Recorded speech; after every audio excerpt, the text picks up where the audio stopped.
ഐസിയുവിന് മുന്നിലെ നീളൻ കോറിഡോറിൽ നിശബ്ദത കനത്തിരുന്നു. ഭിത്തിയിലിരുന്ന ക്ലോക്കിന്റെ സൂചികൾ മാത്രം സമയം നീങ്ങുന്നതറിയിച്ചു. ഐസിയുവിന്റെ ഗ്ലാസ്സിലൂടെ ദേവനെ നോക്കി നിൽക്കുകയായിരുന്നു നന്ദ. കൈകളിൽ ഇപ്പോഴും അവന്റെ രക്തത്തിന്റെ പാടുകൾ മങ്ങാതെ ഉണ്ടായിരുന്നു. അപ്പോഴായിരുന്നു അവളുടെ കയ്യിലിരുന്ന ദേവന്റെ ഫോണിലേക്ക് വീണ്ടും ഒരു കോൾ വന്നത്. സ്ക്രീനിൽ തെളിഞ്ഞ പേര് കണ്ടപ്പോൾ അവൾ പതിയെ വായിച്ചു. സിദ്ധു. നന്ദ ഒന്ന് മടിച്ചെങ്കിലും കോൾ എടുത്തു. ഡാ ദേവാ, എന്തായി കാര്യങ്ങള്? ഫോൺ എടുക്കാതിരുന്നതെന്താ? അപ്പുറത്തു നിന്ന് ശബ്ദത്തിൽ ചെറിയ ആശങ്ക ഉണ്ടായിരുന്നു. നന്ദയുടെ തൊണ്ട വരണ്ടു. ഹലോ, ആരാ ഇത്? ഞാൻ നന്ദ. നന്ദയോ? ദേവന് ദേവന് വെട്ടേറ്റു. ഒരു നിമിഷം അപ്പുറത്ത് നിശബ്ദതയായി. എന്ത്? സിദ്ധുവിന്റെ ശബ്ദം പെട്ടെന്ന് കടുപ്പമായി. ഇവിടെ സിറ്റി ആശുപത്രിയിലാണ്, ഐസിയുവിൽ. ഞാൻ ഇപ്പോൾ എത്താം. അതും പറഞ്ഞ് സിദ്ധു കോൾ കട്ട് ചെയ്തു. ഏകദേശം 20 മിനിറ്റിനുള്ളിൽ ആശുപത്രിയുടെ മുൻപിൽ ഒരു ബ്ലാക്ക് SUV വന്ന് നിന്നു. അതിൽ നിന്നും വേഗത്തിൽ ഇറങ്ങി വന്ന ആളെ കണ്ടപ്പോൾ നന്ദ ഒന്ന് ഞെട്ടി. വെളുത്ത ഷർട്ടും കറുത്ത ജീൻസും ധരിച്ച ഉയരം കൂടിയ ആൾ. മുഖത്ത് ഗൗരവം മാത്രം. സിദ്ധാർത്ഥ്, ദേവന്റെ ഏറ്റവും അടുത്ത സുഹൃത്ത്. അവൻ നേരെ നന്ദയുടെ അടുത്തേക്ക് വന്നു. ദേവൻ എവിടെയാണ്? ഐസിയുവിലാണ്. അത് കേട്ടതും സിദ്ധു വേഗത്തിൽ ഡോക്ടറുടെ അടുത്തേക്ക് നടന്നു. അപ്പോഴേക്കും ഡോക്ടർ പുറത്തേക്ക് വന്നിരുന്നു. ഡോക്ടർ ദേവൻ? ഡോക്ടർ പരിചയഭാവത്തിൽ ചോദിച്ചു. സിദ്ധാർത്ഥ് സാർ? ദേവൻ സാറിന്റെ ആരാ? ദേവൻ എൻ്റെ ഫ്രണ്ടാണ്. ഡോക്ടർ ചെറുതായി തലകുലുക്കി. കുഴപ്പമില്ല, രക്തം കൂടുതലായി പോയിട്ടുണ്ട്. പക്ഷേ അപകടനില തരണം ചെയ്തിട്ടുണ്ട്. ഇപ്പോൾ ഐസിയുവിലാണ്. 24 മണിക്കൂർ ഒബ്സർവേഷൻ വേണം. അതിനുശേഷം റൂമിലേക്ക് മാറ്റാം. അത് കേട്ടതും സിദ്ധു ആശ്വാസത്തോടെ കണ്ണുകൾ അടച്ചു. പിന്നെ അവൻ തിരിഞ്ഞ് നന്ദയെ നോക്കി. ആരാണിത് ചെയ്തത്? നന്ദ ഭയത്തോടെ എല്ലാം പറഞ്ഞു. പത്മനാഭൻ വന്നതും ദേവൻ തടഞ്ഞതും അവൻ ദേഷ്യത്തോടെ പോയതും തിരിച്ച് ആളുകളെ വിട്ടതും എല്ലാം പറഞ്ഞു. എല്ലാം കേട്ടു കഴിഞ്ഞപ്പോൾ സിദ്ധുവിന്റെ മുഖം കടുപ്പമായി. അവൻ കുറച്ച് മാറി നിന്ന് ഫോൺ എടുത്തു. അജയ്. പറയൂ സർ. സിദ്ധു കാര്യങ്ങൾ വിശദീകരിച്ചു. പത്മനാഭൻ എവിടെയുണ്ടെങ്കിലും അവനെ പൊക്കണം. കേട്ടില്ലേ ഞാൻ പറഞ്ഞത്? സിദ്ധുവിന്റെ ശബ്ദം കടുത്തിരുന്നു. ഇപ്പൊ തന്നെ ആളെ വിട്ടേക്കാം. നമ്മുടെ ഗോഡൌണിലേക്ക് കൊണ്ടുവരണം. ഞാൻ എത്തും വരെ ആരും അവനെ തൊടരുത്. Okay sir. കോൾ കട്ട് ചെയ്ത് സിദ്ധു തിരിഞ്ഞപ്പോൾ നന്ദ ഭയത്തോടെ അവനെ നോക്കുകയായിരുന്നു. പേടിക്കണ്ട, അവൻ ശാന്തമായി പറഞ്ഞു. ദേവൻ ഒന്നും സംഭവിക്കില്ല. ആ വാക്കുകൾ കേട്ടപ്പോൾ നന്ദയുടെ കണ്ണുകൾ വീണ്ടും നിറഞ്ഞു. അതേസമയം അവളുടെ ഫോണിലേക്ക് ഒരു കോൾ വന്നു. സ്ക്രീനിൽ തെളിഞ്ഞ പേര് കണ്ടതും അവൾ വേഗം കോൾ എടുത്തു. അമ്മു. നന്ദയുടെ ബെസ്റ്റ് ഫ്രണ്ടാണ് അമ്മു. എടി നന്ദേ, ഞാൻ നിന്റെ വീട്ടിൽ വന്നിട്ട് നിന്നെ കാണാനില്ലല്ലോ. മുത്തശ്ശി പറഞ്ഞു നീ ആശുപത്രിയിലാണെന്ന്. എന്താ ഉണ്ടായത്? നന്ദയുടെ കണ്ണുകൾ വീണ്ടും നിറഞ്ഞു. അമ്മു. എന്താടി, നീ കരയാണോ? ഇവിടെ ദേവന്. ദേവനോ? ആരാ ദേവൻ? അത് പിന്നെ അവൾ നടന്നതെല്ലാം വിശദീകരിച്ചു. ആ എന്നിട്ട്? ആ പത്മനാഭന്റെ ആൾക്കാർ ദേവനെ വെട്ടി. എന്ത്? അമ്മു ഞെട്ടി. ഇപ്പോൾ ഐസിയുവിലാണ്. ദൈവമേ, ഞാൻ 2 ദിവസം നാട്ടിലില്ലാതിരുന്നപ്പോഴേക്കും ഇവിടെ എത്ര കാര്യങ്ങളൊക്കെ സംഭവിച്ചോ. കസിന്റെ കല്യാണം പ്രമാണിച്ച് 2 ദിവസം അമ്മു നാട്ടിലില്ലായിരുന്നു. നന്ദ നിശബ്ദയായി നിന്നു. ഇപ്പോൾ എങ്ങനെയുണ്ട്? കുഴപ്പമില്ലെന്നാണ് ഡോക്ടർ പറഞ്ഞത്. ശരി, നീ കരയണ്ട. ഞാൻ ഇപ്പൊ തന്നെ ആശുപത്രിയിലേക്ക് വരാം. കോൾ കട്ടായതും നന്ദ പതിയെ ഐസിയുവിലേക്ക് തിരിഞ്ഞു നോക്കി. ഗ്ലാസിനപ്പുറം ശാന്തമായി കിടക്കുന്ന ദേവനെ കണ്ടപ്പോൾ അവളുടെ ഹൃദയം വേദനിച്ചു. സിദ്ധു പതിയെ അവളുടെ അടുത്തേക്ക് വന്നു. ഞാൻ കുറച്ചു കഴിഞ്ഞു വരാം. എന്തെങ്കിലും ആവശ്യമുണ്ടെങ്കിൽ എന്നെ വിളിക്കണം. അവൻ തന്റെ നമ്പർ നന്ദയുടെ ഫോണിൽ സേവ് ചെയ്തു കൊടുത്തു. നന്ദ ചെറുതായി തലകുലുക്കി. അതിനുശേഷം സിദ്ധു ഫോൺ ചെവിയോട് ചേർത്ത് സംസാരിച്ചുകൊണ്ട് കോറിഡോറിലൂടെ നടന്നു. ഹലോ അജയ്, ഞാൻ പറഞ്ഞ കാര്യം എന്തായി? അതേസമയം ആശുപത്രിയുടെ എൻട്രൻസ് വഴി ഓടിക്കയറി വരികയായിരുന്നു അമ്മു. വേഗത്തിൽ ഓടി വരുന്നതിനിടെ ധടക്, അവൾ നേരെ സിദ്ധുവിനെ ഇടിച്ചു. ഫോൺ കയ്യിൽ നിന്ന് താഴെ വീണു. ഹേ, കണ്ണു കണ്ടുകൂടോ തനിക്ക്? സിദ്ധു ദേഷ്യത്തോടെ പറഞ്ഞു. അമ്മു നെറ്റി തിരുമ്മിക്കൊണ്ട് അവനെ നോക്കി. ഹലോ, നിങ്ങൾക്കും നോക്കി നടന്നൂടെ? തന്റെ മുഖത്ത് കണ്ണില്ലേ? അതോ വലിയ രാജാവാണെന്നാണോ തന്റെ വിചാരം? സിദ്ധു ഒന്ന് ഞെട്ടി അവളെ നോക്കി. മര്യാദയ്ക്ക് സംസാരിക്കൂ, അവൻ കടുപ്പത്തിൽ പറഞ്ഞു.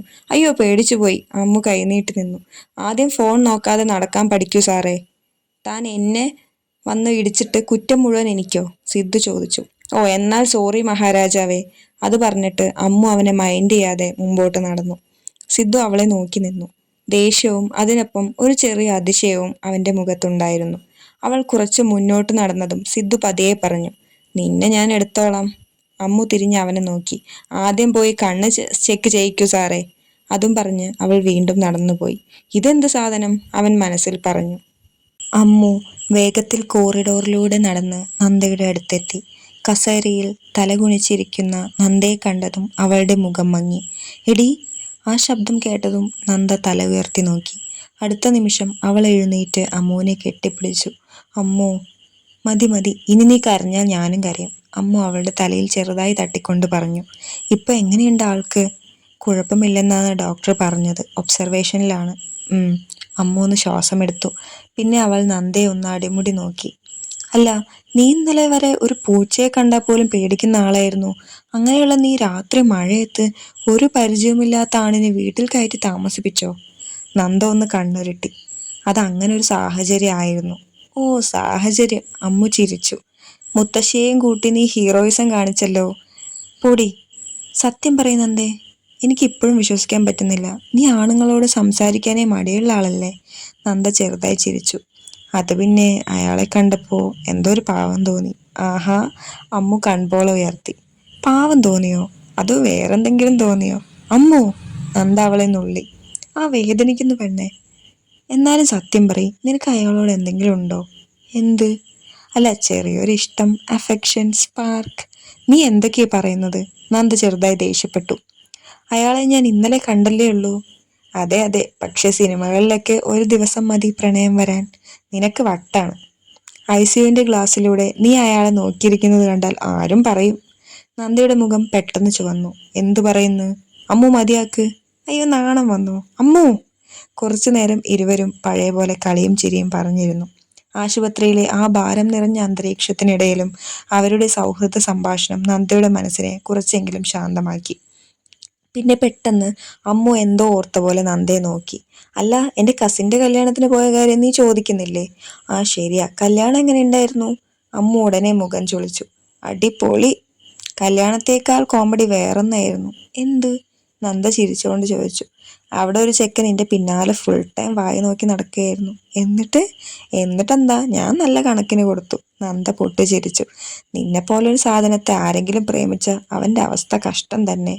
ഹലോ, ഞാൻ ഡീസൻ്റ് ആണ് കേട്ടോ. അതെ, ഭയങ്കര ഡീസൻ്റാ. അവരുടെ ചിരി വീണ്ടും കോറിഡോറിൽ മുഴങ്ങി. അത്ര നേരം കരച്ചിലിലും ഭയത്തിലും മുങ്ങിയിരുന്ന നന്ദയുടെ മനസ്സിൽ ആ ചിരി ചെറിയൊരു ആശ്വാസമായി മാറിയിരുന്നു. ആശുപത്രിയിൽ നിന്നിറങ്ങിയ സിദ്ധുവിന്റെ മുഖത്ത് മുൻപുണ്ടായിരുന്ന ശാന്തത ഇല്ലായിരുന്നു. കണ്ണുകളിൽ മുഴുവൻ ദേഷ്യം മാത്രം. കാറിന്റെ ഡോർ ശക്തിയായി അടച്ചുകൊണ്ട് അവൻ അജയിനെ വിളിച്ചു. എവിടെയുണ്ട്? സാറേ, ആളെ പൊക്കിയിട്ടുണ്ട്, ഞാൻ എത്തുന്നു. കോൾ കട്ട് ചെയ്തതും സിദ്ധു കാർ വേഗത്തിൽ മുന്നോട്ടെടുത്തു. നഗരത്തിന്റെ പുറമ്പോക്കിലുള്ള പഴയ ഒരു ഗോഡൗൺ. അവിടെ ആകെ മങ്ങിയ വെളിച്ചം മാത്രം. അകത്ത് ഒരു കസേരയിൽ കെട്ടിയിട്ട നിലയിൽ ഇരിക്കുകയായിരുന്നു പത്മനാഭൻ. മുഖത്ത് പേടിയും ദേഷ്യവും കൂടിക്കലർന്നിരുന്നു. എടാ, എന്നെ അഴിച്ചുവിട്, ഞാൻ ആരാണെന്ന് അറിയാമോ നിങ്ങൾക്ക്?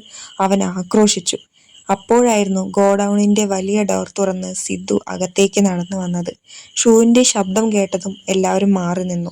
സിദ്ധു പതിയെ പത്മനാഭന്റെ മുന്നിൽ എത്തി നിന്നു. നീയാണോ പത്മനാഭൻ? ആരാടാ നീ? പത്മനാഭൻ അവനെ തുറിച്ചു നോക്കി. സിദ്ധു ചെറുതായി ചിരിച്ചു. നീ തൊട്ടത് ആരെയാന്നറിയോ? എൻ്റെ ദേവനെ. ആ പേര് കേട്ടതും പത്മനാഭന്റെ മുഖമൊന്ന് മാറി. ഓ, ആ നായ ഇപ്പോഴും ചത്തില്ലേ? അടുത്ത നിമിഷം സിദ്ധുവിന്റെ കൈ പത്മനാഭന്റെ കവിളിൽ പതിഞ്ഞു. അടികിട്ടിയ ആഘാതത്തിൽ അവന്റെ ചുണ്ടിൽ നിന്ന് രക്തം വാർന്നൊഴുകിക്കൊണ്ടിരുന്നു. എന്റെ മുന്നിൽ നിന്ന് ദേവനെക്കുറിച്ച് എന്തെങ്കിലും പറഞ്ഞാലുണ്ടല്ലോ. പത്മനാഭൻ ദേഷ്യത്തോടെ സിദ്ധുവിനെ നോക്കി. പറഞ്ഞ നീ എന്ത് ചെയ്യടാ? സിദ്ധുവിന്റെ ഒറ്റ ചവിട്ടിന് അവൻ കസേര അടക്കം തെറിച്ചു വീണു. അവന്റെ കണ്ണിലെ ദേഷ്യം കണ്ടപ്പോ പത്മനാഭൻ ഒന്ന് ഭയന്നു. നീ അവനെ കൊല്ലാൻ നോക്കുന്നില്ലടാ. ആ നന്ദ, അവൾ ഞാൻ കല്യാണം കഴിക്കാൻ പോകുന്ന പെണ്ണ. പത്മനാഭൻ കിതച്ചുകൊണ്ട് പറഞ്ഞു. സ്വത്തിനു വേണ്ടി അല്ലേടാ നീ അവളെ കെട്ടാൻ പോണത്? അവനൊന്നും മിണ്ടിയില്ല. ഇനി നന്ദയുടെ നിഴൽ പോലും നീ തൊട്ടാൽ. സിദ്ധു വീണ്ടും അവന്റെ അടുത്തേക്ക് കുനിഞ്ഞു. വെട്ടിക്കൊന്ന് പുഴയിൽ താഴ്ത്തും ഈ സിദ്ധാർത്ഥ് വിശ്വനാഥാണ് പറയുന്നത്, ഓർമ്മയിരിക്കട്ടെ. ആ വാക്കുകൾ കേട്ടതും പത്മനാഭന്റെ മുഖം വിളറി. സിദ്ധു തിരിഞ്ഞു നടക്കാൻ തുടങ്ങി. സാറേ, ഇനി ഇവൻ എന്ത് ചെയ്യണം? അജയ് ചോദിച്ചു. സിദ്ധു ഒന്ന് നിന്നു. കൊല്ലണ്ട. എല്ലാവരും അവനെ നോക്കി. പക്ഷേ സിദ്ധു പതിയെ തിരിഞ്ഞു. ദേവന്റെ ശരീരത്തിൽ വീണ ഓരോ വെട്ടിന്റെയും വേദന എന്താണെന്ന് ഇവൻ മനസ്സിലാക്കണം. അതും പറഞ്ഞ് സിദ്ധു പുറത്തേക്ക് നടന്നു. ആ, വേണ്ട! ഗോഡൌണിനുള്ളിൽ പത്മനാഭന്റെ നിലവിളികൾ മുഴങ്ങി കേട്ടു. ഇത് നമ്മുടെ ദേവനന്ദനം കഥയുടെ പാർട്ട് 4 ആണ്. അപ്പോൾ ബാക്കി 3 പാർട്ടും കാണാത്തവർ അത് കാണുക. അതിൻ്റെ ലിങ്ക് ഞാൻ ഡിസ്ക്രിപ്ഷൻ ബോക്സിൽ കൊടുക്കാം.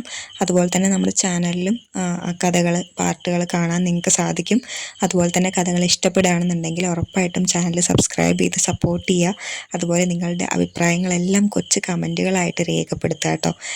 നിങ്ങൾക്ക് കഥയെക്കുറിച്ചുള്ള എല്ലാ അഭിപ്രായങ്ങളും ധൈര്യപൂർവ്വം ഈ കമൻറ്റ് ബോക്സിൽ പങ്കുവയ്ക്കാവുന്നതാണ്. അതുപോലെ തന്നെ വീഡിയോസിൽ ഇനി എന്തെങ്കിലും ഇമ്പ്രൂവ്മെൻറ്റ്സ് വരുത്തണമെങ്കിൽ നിങ്ങൾക്ക് അതും പറയാം കേട്ടോ. അത് പരിഗണിച്ച് നമ്മുടെ കഥകൾ മുമ്പോട്ട് പോകുന്നതാണ്. താങ്ക്